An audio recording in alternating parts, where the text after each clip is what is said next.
All right, so I had these 7-watt LED light bulbs, and one of the things I've noticed over time is some light bulbs will run hot. So we had these on here for a while, and it doesn't matter how long it is, so a couple minutes or anything, these things will run hot here. So I tested earlier. This is a Sylvania, just like a basic light bulb that you would find anywhere. And I tested this earlier. I wanted to see how hot it would be. I wish I had a temp gun because I would show you, man, but this thing was scorching hot after being on for about an hour.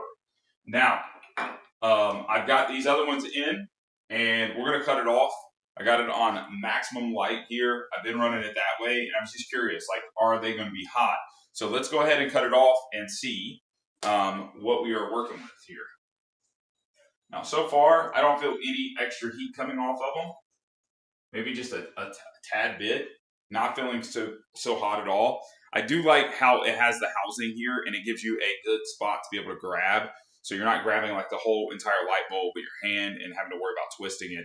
Makes it super simple. But after being on and running, I'm not getting crazy heat like I have for my standard light bulb. So just kind of an observation here from a good product and understanding what they have going on. Somehow they're keeping the heat down and making it a little safer to be able to contact, to be able to mess with over time. So just something I've noticed, and you'll notice when you are changing light bulbs in your house, making sure the power's off and just being able to go in there and get these taken care of. So guys, at the end of the day, check it out.